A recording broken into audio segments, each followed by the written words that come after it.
everybody, Dan Illman and Mike Beer, the DRF race of the day for Saturday, February the 8th, Kentucky Derby prep action at Tampa Bay Downs. Let's throw up the field for the Grade 3 Sam F. Davis Stakes.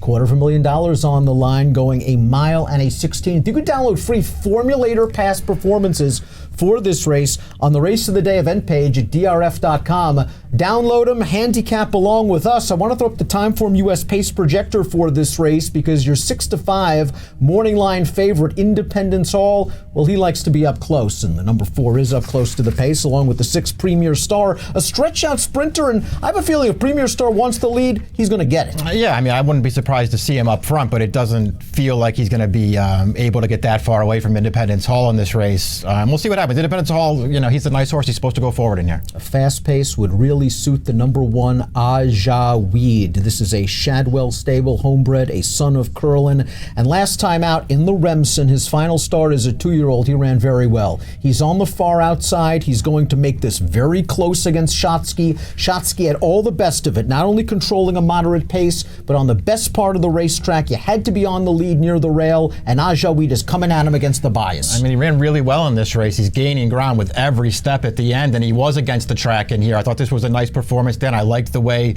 he finished when he broke his maiden at a 1-turn mile, and he was actually running late in the Grade 1 at the end of his 2-year-old campaign too, down at Keeneland. So he's going to need some pace to run into in this race, but this horse has some talent. He's still got some upside. It feels like he's getting better with every race. I agree. Joel Rosario takes the mount for Kieran McLaughlin. The 2 Volante is an interesting horse. You look at his pedigree and you just think it's all turf. Yeah. He's by Caracanti, winner of the Breeders' Cup Mile. Yep. He's out of a King Mambo mare, but that mare foaled Explode, a horse that won one of those Canadian derbies around 19 turns at Edmonton. Yep.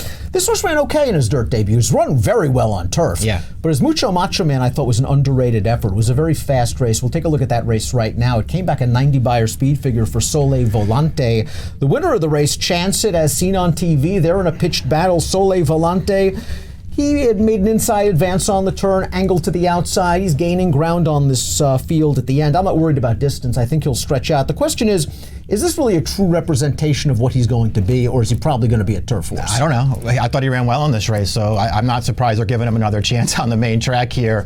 You know, I liked his two turf races to start his career, but I liked that performance too, Dan. It's interesting too, because he was pretty far back outrun early in that race, and you could just see his rider take him to the outside, almost to try to keep him out of the kickback, it looked like. But once they took him to the inside around the turn, he made a strong move just to gain a ton of ground. And I like the way he held his position to the finish, too. Those horses were not getting away from him at the end. Pat Biancone's 3-year-old Ete Indienne ran second in the Holy Bull last week. He has Sole Volante, breezed him in 22-1 on the turf, and then 58-1 on the turf. The 3 is Albert Park, a Dolphin homebred. Now, this horse started his career on synthetic and turf, and that's no surprise. His Dam Indy 500 was a very nice turf horse. I think she won the Garden City. This horse has one of the local preps for the Sam F. Davis, the Pasco Stakes, sprinting at 7. Let's watch that race right now. Blue silks, white blinkers, far outside. Albert Park's going to kind of grind along and finish second in his first race with blinkers.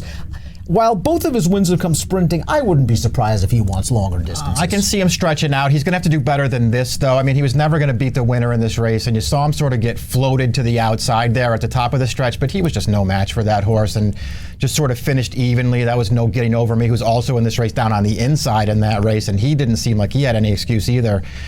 I don't know, Danny ran an 81 Beyer. I guess that's fine, first time on dirt. He feels like he really has to take a step forward to beat this field, though. And the big name in the race and the horse to beat's your morning line favorite, the 4 Independence Hall. Perfect 3 for 3 for Mike Trombetta. 101 Beyer speed figure in the Grade 3 Remsen in his final start at 2. Didn't run a 101 Beyer last time out, but he ran this, a very nice effort in the Jerome at 1-9.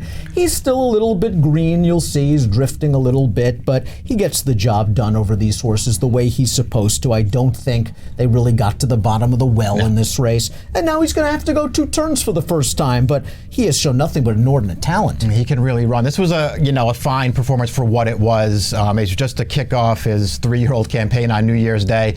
It's at least worth noting his Beyer did decrease by quite a bit, but it's worth noting he really acted up in the paddock before the race. He did not break well from the gate. We only showed you the stretch one, but he was away last.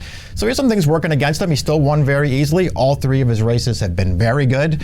Goes 2 turns in here, but he's supposed to be up close. To me, he's just way the horse to beat. No getting over me. We saw him down inside, finishing 3rd in the Pasco and the Albert Park video. He hit the board in all 3 lifetime starts, and it's interesting that they debuted him going 2 turns at Tampa Bay Downs, and he won by the length of the stretch, but the series has a natural progression. 6, 7 mile and a 16th. I can see this horse doing better, stretching out, but he's going to have to do a lot better against this tougher field. Yeah, I mean, he's just taken a huge step up in class. His 2 stake starts sprinting, he was really no factor either time, even though he got a piece of the purse both times. When he won that debut, yes, he won very easily, but start going through that field that he was running against, that was not a good field of horses. Jorge Navarro, John Velasquez with an undefeated colt. This is the 6th Premier Star, 2 for 2. Both wins at 7 furlongs at Gulfstream, including this race, a non-winners of 1 other than, where, as you see, he has already broken this thing open and he controlled the race from the start. I don't think this was the strongest field he was beating. Now he's going to have to go 2 turns. Yeah, and he was 1 to 5 in this race. You know, it almost felt like there was no way he could lose, and it helps when you're just absolutely loose on the lead. Nobody bothered to challenge him at any point in the race. He won as he pleased. Listen, he's run well in both of his starts, and he may make the front in this race, but I found him pretty hard to like in this spot. Perhaps the best thing going for the 7 Tiz Rye Time, 20 to 1 on the morning line, is his pedigree. He is certainly bred to get a mile and a 16th. He won at a 1-turn mile 2 starts back. First-time winners, a little bit tough, but he was down inside. There wasn't a ton of pace for him to run at. Yeah. He's a little bit of a reach. Yeah, he really is. We'll see if he can just, somehow find a way to take a step forward. His maiden win 2 back wasn't terrible. I thought he ran okay in that race. He just didn't come back fast. Chapalou is going to be making his dirt debut for trainer Arnaud Delacour. This is a son of Flatter. He's supposed to like dirt, not supposed to love turf. They began his career on the turf. He ran well both starts, including a win at Keeneland. And then last time out, they tried him on a synthetic surface in the Grade 3 Gray Stakes. We're going to watch that race right now at Woodbine, and he took no prisoners. He came from off the pace to win his maiden at Keeneland. He went right to the top under Patrick Husbands, controlled this race from start to finish. Buyer speed figure 77, couple of bullet workouts at Tampa Bay. I look at this pedigree, I think it's acceptable for dirt, but he's going to have to do some improving as well. We'll see what he can do. Maybe he will take a step forward on dirt. I don't like the way he finished in this race. Drifting. He got absolutely loose on the lead. He's drifting. He's not really finishing, but he does hold on. On the other hand, his maiden win at Keeneland I thought was a really good performance. He had a lot of traffic early in that race, lost position, and came with a big run down the outside in the stretch. I really liked that performance. Listen, he doesn't have to be a horse who loved synthetic. Maybe he'll take a step forward on dirt. And that's been him. Even in the Keeneland race, he's getting out a little bit at the end of that race. I wonder if maybe it's just a lack of focus once he gets in front. It's something they're going to have to address, but Delacour is a very sharp trainer.